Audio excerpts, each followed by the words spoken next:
Más allá de los muchos tigres, espejos, espadas y laberintos, el núcleo central de la poesía de Borges está referida al paso del tiempo y a la fugacidad del amor, o más bien a la imposibilidad de ser amado. En su obra, sistemáticamente Borges redujo a géneros literarios a las otras artes, la filosofía o la historia, y también al amor. Convertía en literatura todo lo que tocaba. Borges no se gustaba, lo avergonzaba lo que le devolvía el espejo, y por eso los espejos son abominables. Se llamaba a sí mismo tapir, odiaba su tartamudeo, su timidez, sus ojos débiles, odiaba su letra de nano y hasta su voz entre bebé y Matusalén. Pero sobre todo odiaba su carne y la necesidad de esa carne. Muchas veces se acostaba vestido para evitar el contacto con su propio cuerpo. Vivió enamorado de mujeres a las que consideró indudablemente únicas y creía que cuando uno está enamorado ve a la persona amada igual como Dios nos ve, pero ninguna de esas mujeres lo amó como él deseaba. Muchas lo admiraron, que es un sentimiento parecido al amor, e igual de noble, pero insuficiente, y algunas hasta jugaron con la idea de una relación completa, pero simplemente había un momento en que se producía el rechazo y la huida, y entonces llegaba la humillación y la desesperación, el deseo de ser otro y el deseo de dejar de ser.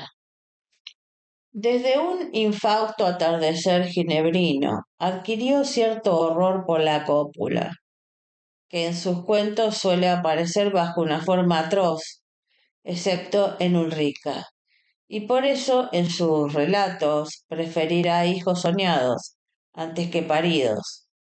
Las mujeres de todos sus poemas son ideales inalcanzables, o amores no correspondidos.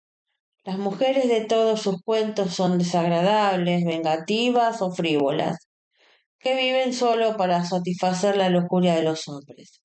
Hacia el final de su vida, elaborará una teoría para calmar en parte tanta desesperación, coincidiendo con la célebre frase de Proust, dirá, no hay otros paraísos que los paraísos perdidos. Ulrica es su único cuento de amor cuasi físico.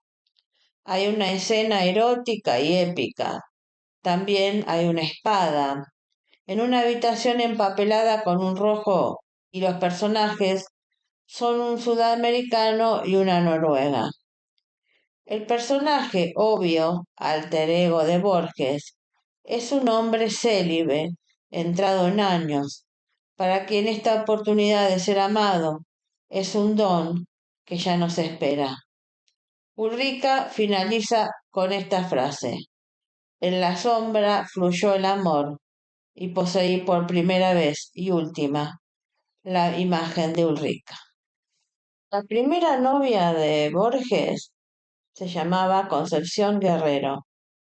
La conoció a su regreso del primer viaje de Europa, tras 7 años de ausencia entre los 14 y los 21, cuando redescubrió Buenos Aires, la ciudad en la que había nacido.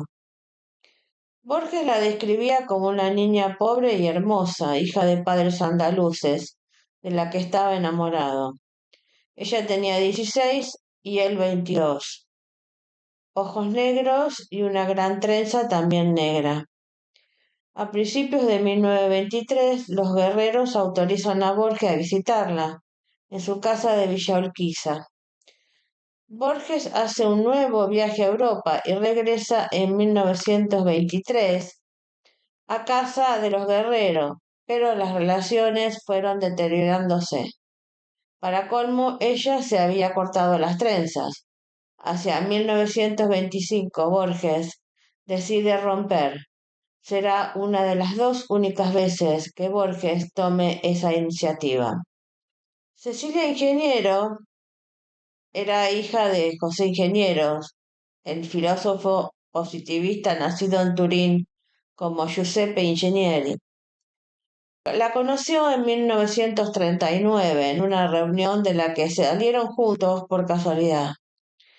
Descubrieron que eran vecinos y que les gustaba caminar. Cecilia vivía en la calle Sarmiento, salió con ella entre 1941 y 1944. Juntos planeaban un viaje a Europa, la idea era casarse allí, pero un día se encontraron en una confitería del centro y Cecilia le dijo, dentro de 2 semanas me voy a Europa. Él le contestó, nos vamos, querrás decir. Y ella le contestó, no, me voy sola. He decidido no casarme con vos. Y allí se acabó el noviazgo. Ella fue quien propuso a Borges el tema de Mazún, historia de una venganza ejecutada a través de una violación premeditada. Pero a Cecilia nunca le gustó el cuento. Estela Canto fue la novia más atípica y probablemente su relación sentimental más profunda. Borges se enamora de ella a finales de 1945. Vivía en el barrio sur, en la calle Tacuarí, donde Borges solía situar sus poemas y el escenario de sus cuentos. Venía de la clase media y era de izquierda. Fue la única mujer de esas características que entró en la vida íntima de Borges. Hablaba inglés y podía citar de memoria a George Bernard Shaw, uno de los santos del altar borgiano. Estela se permitía tener aventuras efímeras con varones, que casi nunca eran intelectuales. Su biógrafa, María Rosa Loja, la describe como osada, turbulenta, deliberadamente anticonvencional. Conoció a Borges en casa de los Bioy, en Santa Fe y Ecuador. Bioy, que tuvo una relación con ella en Mar del Plata, no la quería. Le parecía una chusma. Para la época que entró en la vida de Borges, acababa de cortar su relación con un espía británico que se hacía llamar Dick. Una coincidencia con Borges en aquellos primeros tiempos fue la oposición frontal a Perón. Borges desde una posición liberal y Estela en su condición de marxista cercana al Partido Comunista que se desafilió en los años 60. Estela puso fin a la relación y se casa con otro. Borges queda sumido una vez más a la desesperación más absoluta. Enamorarse, escribe por entonces, es crear una religión cuyo Dios es falible. Según las memorias escritas por Estela cuando ya tenía más de 70 años, Borges le propuso casamiento y ella le exigió previas relaciones íntimas para probar su mutua compatibilidad sexual. Borges le contó a su amigo Bioy que fue muy explícita. ¿Nos acostamos o no vuelvo a verte? La respuesta de Borges fue entonces, ¿no me tenés asco? En los años 80, poco antes del viaje final de Borges a Ginebra, se verán bastantes veces. Estela necesitaba de dinero y le pide su autorización para vender el manuscrito de la Aleph que Borges le había regalado y que estaba dedicado. Le comenta, además, que su esposo era partidario de no venderlo hasta que Borges muriera, porque entonces esos papeles valdrían 10 veces más. Borges escuchó la confesión en silencio y luego replica, si yo fuese un caballero, en este mismo momento iré al taller y se oirá un disparo. Finalmente, Estela vendió el manuscrito por $25.760, que lo compró la Biblioteca Nacional de España.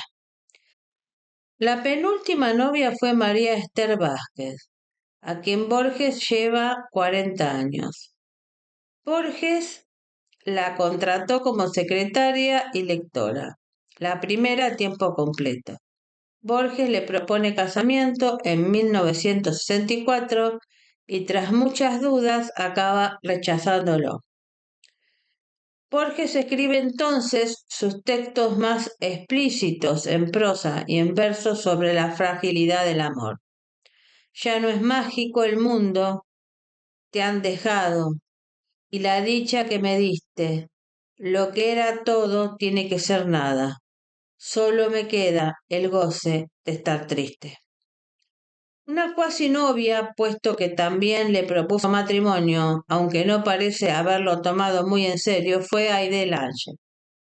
Vivía en la metafórica esquina de la calle Pampa y Tronador, en una casa muy literaria que figura en Adán Buenos Aires, la novela de Leopoldo Marechal.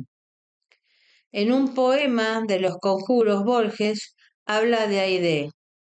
Tus ojos que miraban otras cosas, un dejo de Inglaterra en tus palabras, las verjas de un jardín junto al ocaso, los viernes compartidos.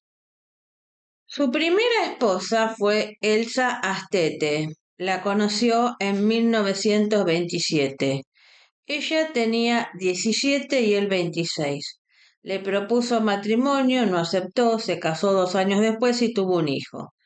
Volvió a requerirla de amores en 1943 y 1944, poco antes de su relación con Estela Canto, mediante sendas cartas sin ningún éxito. 25 años más tarde, ya viuda, al final aceptó. Se casaron en 1969 por iglesia y se fueron a vivir a un piso de la calle Belgrano, aunque no la noche de bodas porque Borges prefirió quedarse en el departamento de su madre. Borges puso fin al matrimonio casi 3 años más tarde, abandonando sin avisar el domicilio conyugal, simplemente envió a unos peones de mudanza a retirar sus libros.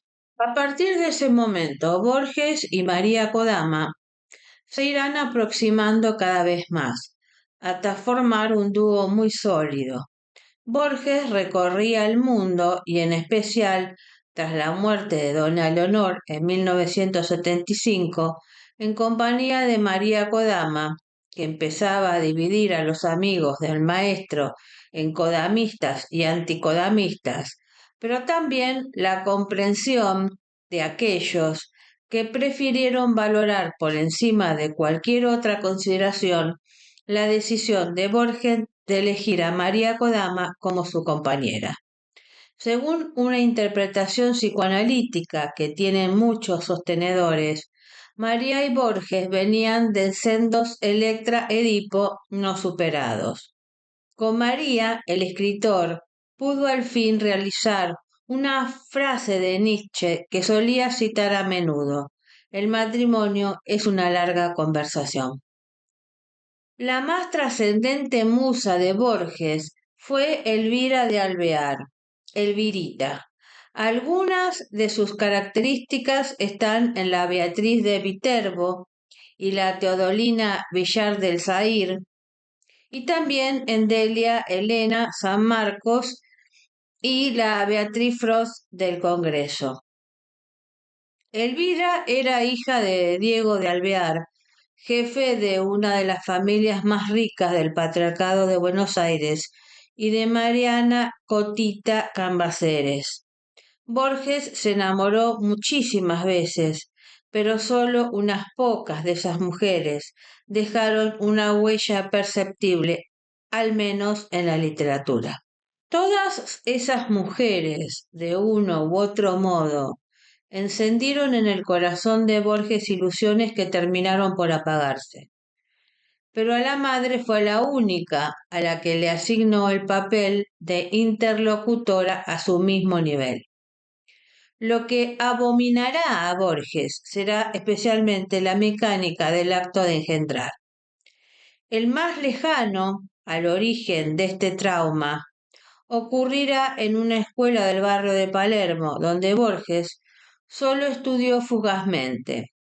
Oía a sus compañeritos chicos pobres, que lo intimidaban, hablar de un extraño rito que luego expondría en uno de sus relatos más sugerentes, La secta del Fénix, que aparece en 1944. Allí se lee que el rito que constituye el secreto de la secta se transmite de generación en generación, pero el uso no quiere que las madres los enseñen a sus hijos, ni tampoco los sacerdotes. La iniciación en el misterio es tarea de los individuos más bajos. Un esclavo, un leproso, un pordiosero hacen de mitagogos. También un niño puede adoctrinar a otro niño. El acto en sí es trivial, momentáneo y no requiere descripción. Concluye en el cuento con su propio drama. Una suerte de horror sagrado impide a algunos fieles la ejecución del simplísimo rito. Los otros le desprecian, pero ellos se desprecian aún más. Dice por fin que al principio a los adeptos el secreto le pareció baladí, penoso, vulgar y lo que es aún más extraño e increíble. No se avenían a admitir que sus padres se hubieran rebajado a tales manejos. Estos manejos de los padres le producían angustia a Borges toda su vida y condicionarán dramáticamente su relación con las mujeres.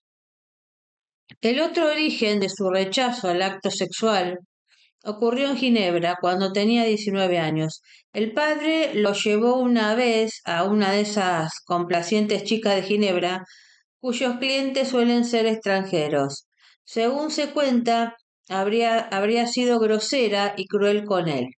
Aquella revelación del patio de escuela acerca de los manejos entre padres y madres y esta experiencia ginebrina instalaron el pánico de Borges. La sexualidad de Borges es parecida a la sexualidad de Erdosain, personaje de Roberto Art. Su teoría del rechazado y humillado, del que da amor y no recibe nada a cambio, puede ser un buen retrato de ciertas características de Borges. Art y Borges situaron muchas de sus historias en los mismos sitios, el sur, Belgrano, Puente Alsina, pero su actitud es diametralmente opuesta. Cuando Art describe los barrios populares, lo hace desde un modo que siente como propio. Borges es allí, en cambio, una especie de visitante. En Belgrano y el barrio norte ocurre al revés. El intruso aquí es Roberto Art.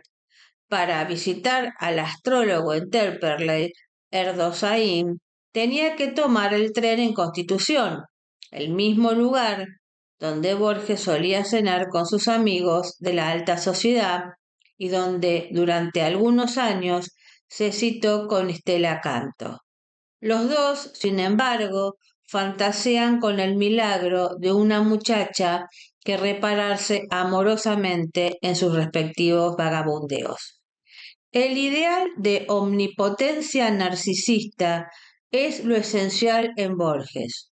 Es cierto que en los textos de Borges los sentimientos y las emociones de los personajes tienen que ver más con el registro narcisista que con el edípico, con el desafío, la vergüenza, la humillación, el desprecio, la cobardía, la sumisión, la ironía, la venganza, la frialdad. Los personajes actúan como autómatas, preocupados solamente por la imagen de sí mismos. Desconocen aquellos sentimientos que se podrían suponer naturales, el amor y el miedo a la muerte. Se puede no ser feliz y sin embargo dar felicidad a otros, escribe Borges. Su obra es una prueba de que tenía razón.